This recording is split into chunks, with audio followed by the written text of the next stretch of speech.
I am Douglas Schrader, Distinguished Teaching Professor and Chair of the Philosophy Department here at the State University of New York at Oneonta.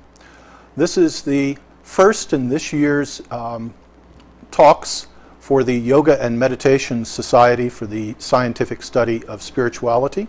Our guest today is Dr. Ashok Malhotra, the founder and president of the Society.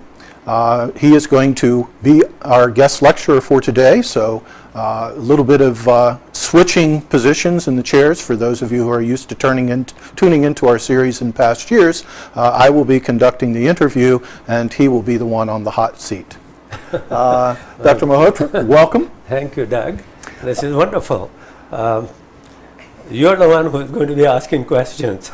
I'm going to be answering some questions. So you shoot with the first question. Well, why don't you start for those of our viewers who are not familiar with the Yoga and Meditation Society to tell us a little something about it, how it came to be, what its goals and objectives are, what you see as its future. Well, during the May of 2005, I applied for a grant through the Meta-Nexus, which is supported by Templeton Foundation. And we wanted to set up a Yoga and Meditation Society where we wanted to show to the public, to our students, to our faculty, and to the people out there at large that yoga and meditation is becoming a very hot topic. And there are so many people who are presenting it in many different ways. And so a general reader or a person who is just an ordinary practitioner or who is interested in knowing about it finds it very confusing. The field is so large. Anybody and everybody is trying to show up and say, I'm a master, I can teach yoga. So we thought that it is contingent upon us, it's the duty of the faculty at different institutions who know about yoga, what authentic yoga is, to present it in the best possible way by bringing together some of the best scholars in the world. So we applied for a grant to the Meta-Nexus, and we were fortunate to get the grant. Right. And during the past now 3 years, we have been able to bring more than 20 speakers to SUNY Oneonta campus. And these speakers have been from all over the world. These people are not only scholars in the field of yoga and meditation, they also have been practitioners. So they can offer us the theoretical knowledge, correct theoretical knowledge of what yoga is, what meditation is, how yoga originated in 500 BC with Patanjali, and how the various forms of yoga which have been practiced in the West as well as in India and other Asian countries, they come out of the same book of Yoga Sutras created by Patanjali. And when we brought these speakers here, speakers were from different areas. Some are medical doctors, some people were musicians, others were people who had practiced yoga meditation or their kind of contemplative practice in their own tradition, like Chinese, Japanese, Islamic, and so forth. So it brings us to the third year of Yoga and Meditation Society. It has been a very successful kind of society. We had created more than 20 videotapes of the similar kind of interviews. They're shown on public access channel in Oneonta, Cooperstown area, also in Illinois, at Southern Illinois University, in Los Angeles. We are trying to also show it in Hawaii through some of the people at University of Hawaii. Now, this is the last semester of our third year program, and this semester we have set up 5 different items. And today is the first day, our first item. I'm going to be speaking on yoga and meditation, or yoga meditation as a model for science-religion dialogue. And I'll try to say a few things about it, and you'll have the questions for me. And that's today, the 31st of January. But next month, you'll be speaking on meditation and music, or mysticism, meditation, and music. You can pick and choose. Hopefully I'll have something to say. You'll have something wonderful to say, because all those 3 are connected by the letter M. And it's fascinating for me, because my name begins with M. Yep, so does Mickey Mouse. Yeah, that's why Mickey Mouse too, Malhotra also. And then we have also, during the month of March, I'll come back again, and I'll be speaking on how yoga can sculpt your body, your heart, and your mind and give you a perfect ageless body and an ageless mind. Hopefully. Right. And then the big event of this semester. Right. And the conference we are going to have. And that will be a satellite conference where we're going to invite 3 speakers from outside. And you and I will be the moderators of this conference, and it will be held from here at SUNY Oneonta campus on April 25th. And that will be televised, 64 campuses, SUNY will be involved. And hopefully we'll have a lot of participation. Right. And then we'll end this series with the conference run by the students who have taken yoga and meditation from us, and that will be on May 2nd. So this is the way we are going to do it. And we are hoping that, this way we'll be able to have a big audience, we'll reach lots of people out there, and hopefully we'll reach people not only in the SUNY system, but all over the world. Right. I think it's a fitting way to conclude the 3-year grant. I know that some people who have become familiar with the pattern we'd used for the past 2 years, where we brought in a speaker from outside, as you mentioned, every couple of weeks, have wondered, well, where are all the outside speakers this year? It sounds like it's you and me, and then the wonderfully distinctive element of the students closing it. But it's really that teleconference that we focused on for this year. And in that respect, I should probably indicate that funding and support for the Yoga and Meditation Society has come not only from the Meta-Nexus Institute, but also through the President's office here at the State University of New York, and also the very capable services of Dave Giese and his staff, including this nice new facility that we're testing today for the first time. So hopefully all the cameras and lighting will work exactly as we wish. I think they will. They will be. We are more like the guinea pigs, but I think it's a good way to start something wonderful. Now your topic for today, yoga as the model for dialogue between science and religion, mirrors to a certain extent the title of the society. You could have simply called this the Yoga and Meditation Society, but it has the rest of that on it, for the scientific study of spirituality. Many people will think science, spirituality, religion, they don't quite mesh. And oftentimes in the Western tradition, they don't quite mesh. Many people are familiar with conflicts between Galileo and the Church, or more recent conflicts between researchers in biology and medicine and the Vatican. What makes yoga distinctive? What gives it that status of being a model for dialogue? Let me first mention, what you're doing, what you mentioned, that there has been a kind of conflict between science and religion. And I look at it this way, that I was reading a book by Ian Barber, who talks about this conflict, or how we can actually start a dialogue between science and religion. Even though this dialogue has been going on, but there are 3 different ways this has been taking place. So I shouldn't use the word dialogue, a relationship between the two. Okay. One kind of relationship we can mention as conflict, where science and religion says, look, we have nothing to do with each other. And let's not talk about it. Don't come into my territory, I'll not come into your territory. That's, and when they start coming into each other's territories, conflict starts.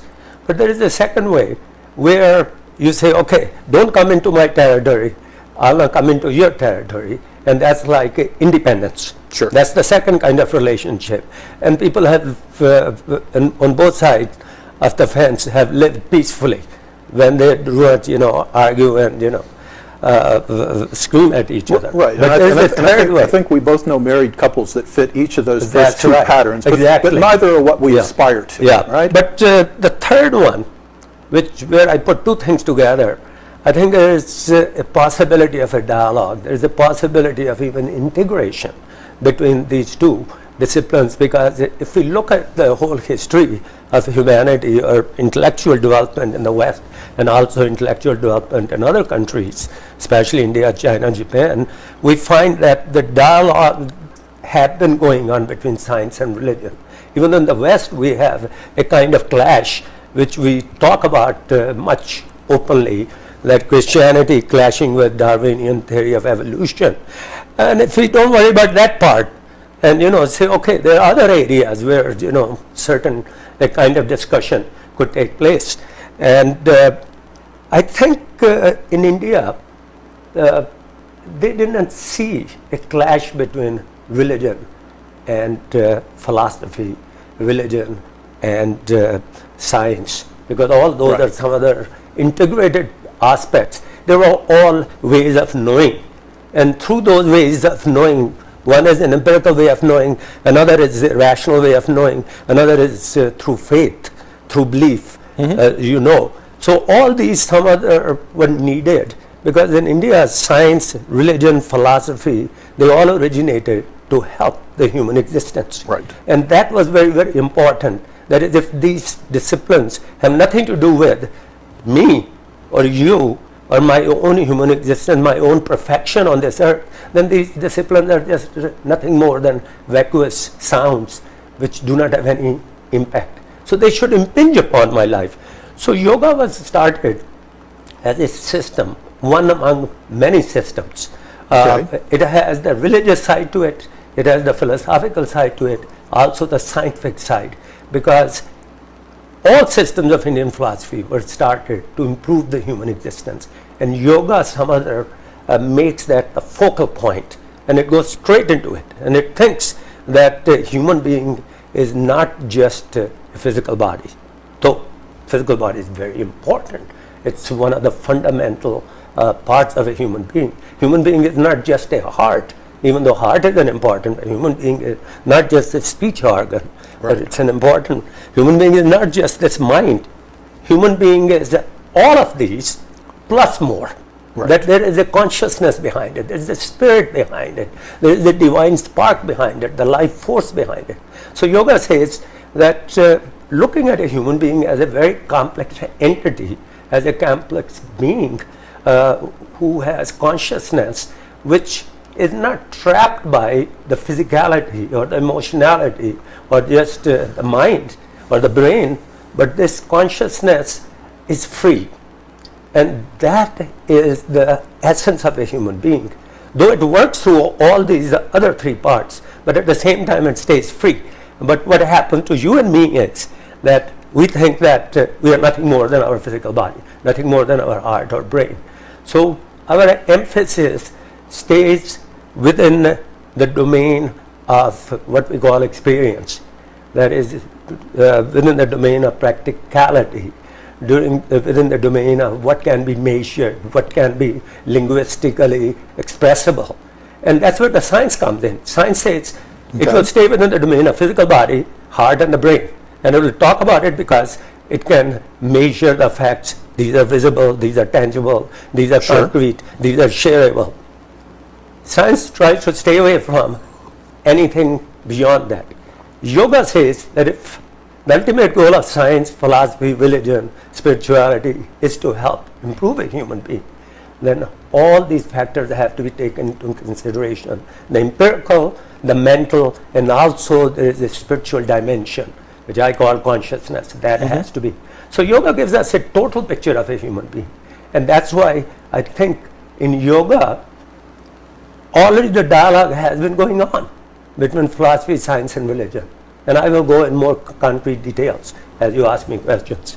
Okay. Yeah. I want to come back to a particular phrase that you used a couple of minutes ago, ways of knowing. Right. If we think about the conflicts between science and religion, a lot of times those conflicts center not so much over ways of knowing as they do content. You mentioned, for example, the difficulties that many people have with Darwinian evolution. Their difficulties typically don't center on the techniques or methods that are used in biology as much as they do with a particular content claim concerning the origins of human life. Yet there are certainly content claims within yoga. In fact, you just enunciated some, that a human being is not simply a physical being, but also has a spiritual component and so on.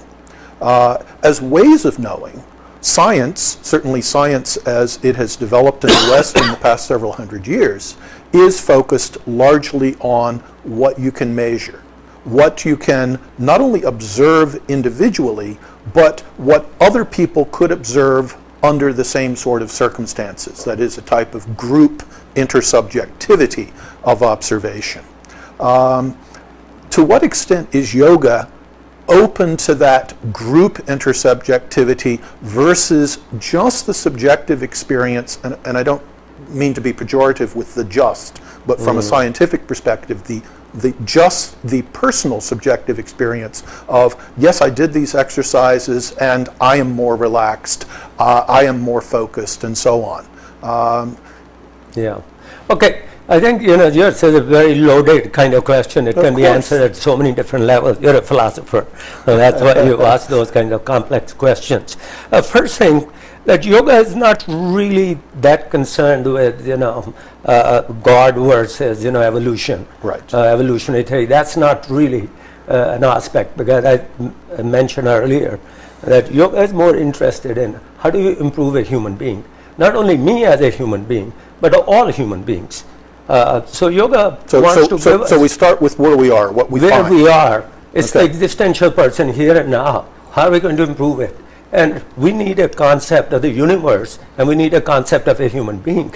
And the concept of the universe which yoga gives, that might be very, very, in a way, in certain ways similar, even though there are differences, similar to the scientific concept.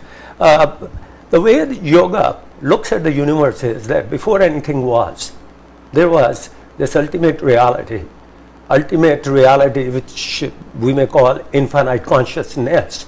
That ultimate consciousness wanted to make itself concrete. There was some kind of need built into this creative consciousness, and it produced the sound Om.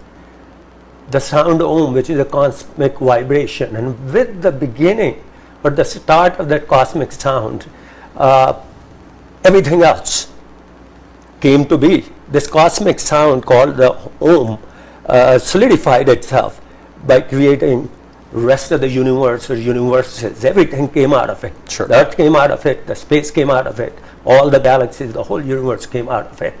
And on the Earth itself, we have all these creatures who are created by the same cosmic sound. And human beings are one among those creatures created by the sound. And within each human being, there is that sound of Om sitting there in the form of the divine spark, which is making itself evident through the sound of our breathing. We breathe in, breathe out. And every time this sound breathing in and out, if you can listen to it very carefully, this sound is basically saying, I am that. I am that. And it's pronounced as so hum, I am that. Which means it's saying to us, if we listen to it carefully, that I am the Big Bang, the cosmic sound Om, and I am that spark. Even though I started as just a dot, now I'm sitting that dot of energy within you. This is the infinite energy. Right. And so what yoga is trying to say is that we are born here to get in touch with that sound, that divine spark, which originally created us. And through the breathing exercises, whether you breathe from one nostril or breathe from the other nostril, breathe from both nostrils, there's a whole set of breathing exercises which will take you into your inner self. And how does that work?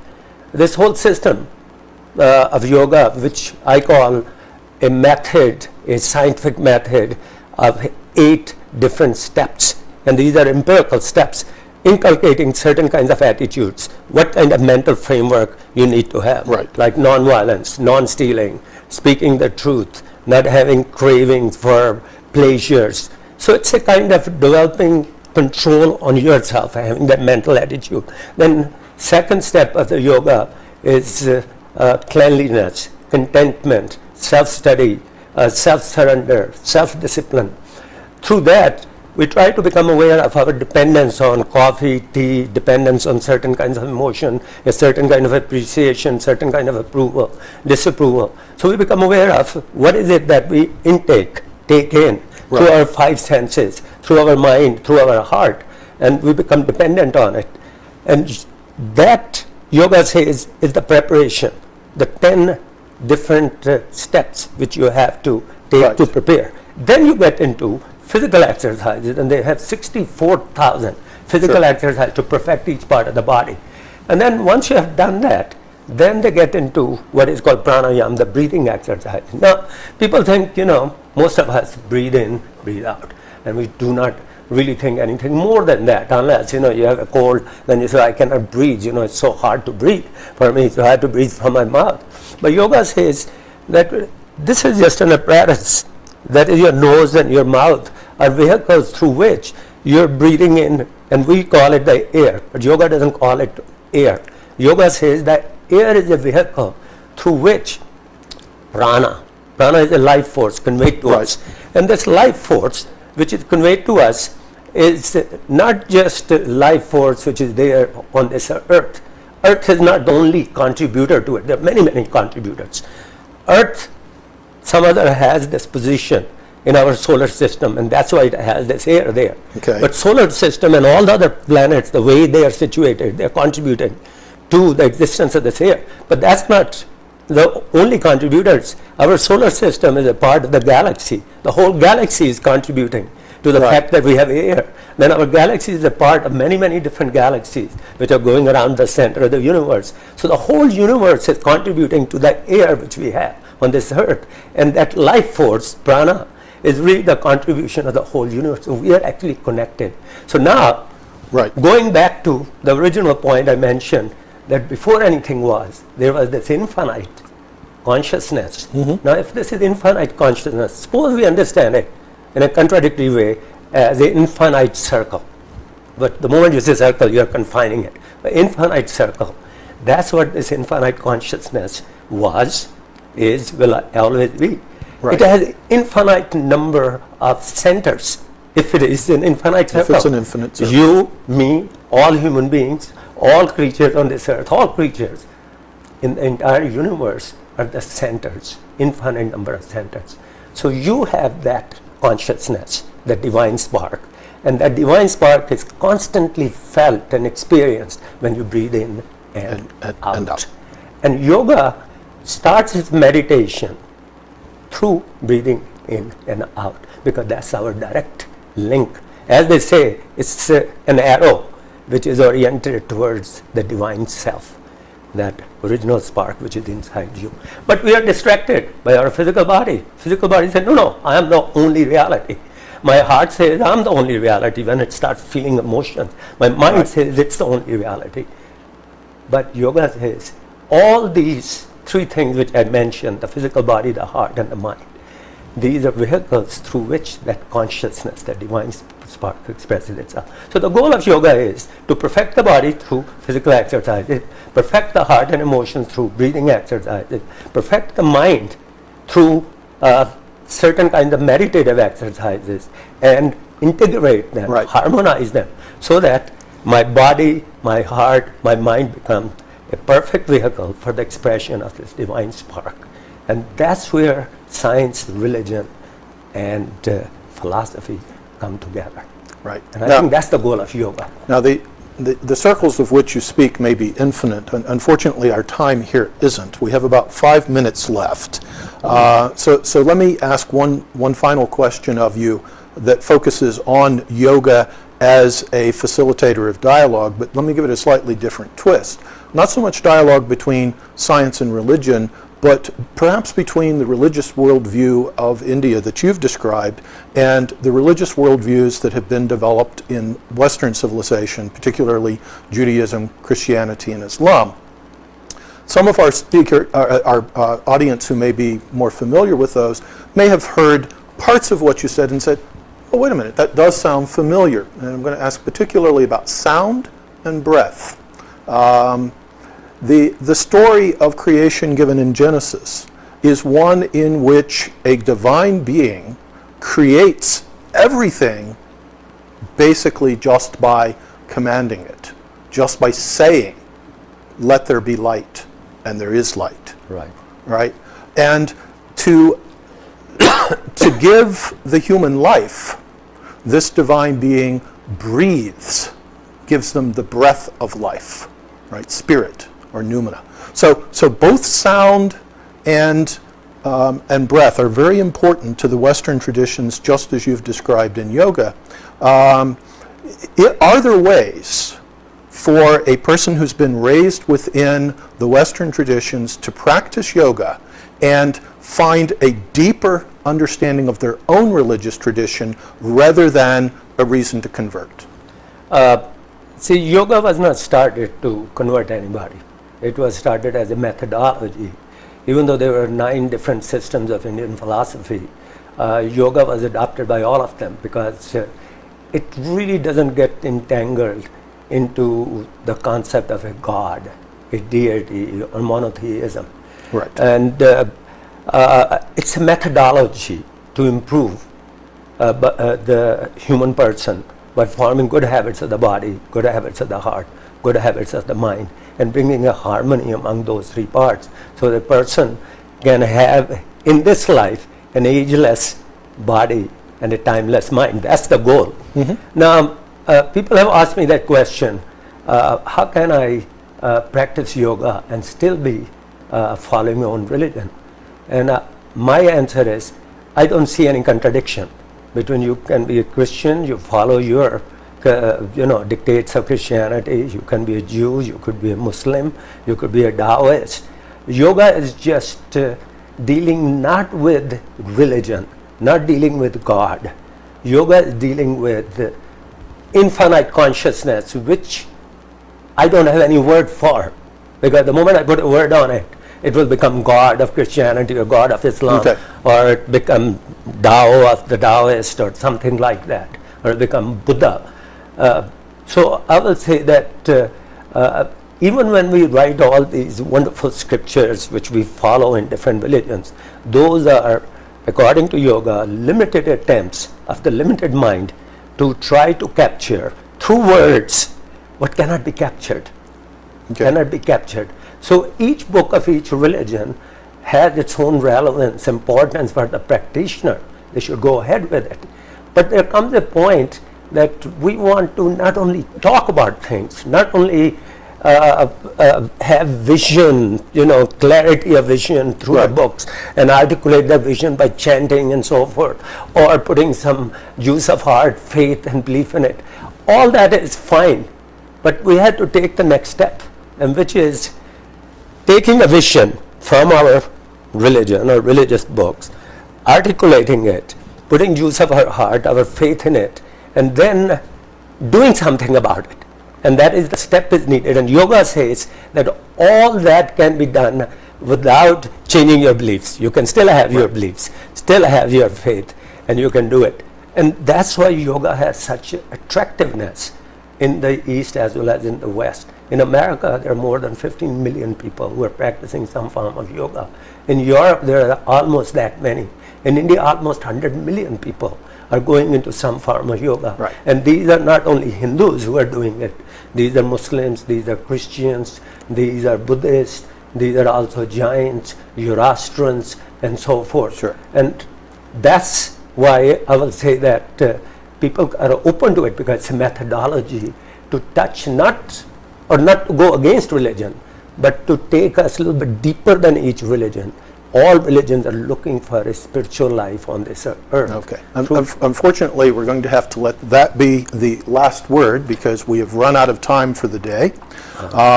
We want to thank once again not only our guest speaker for the day, Dr. Ashok Malhotra, but also the sponsors of the Yoga and Meditation Society, the Nexus Institute of Philadelphia, and the State University of New York College at Oneonta.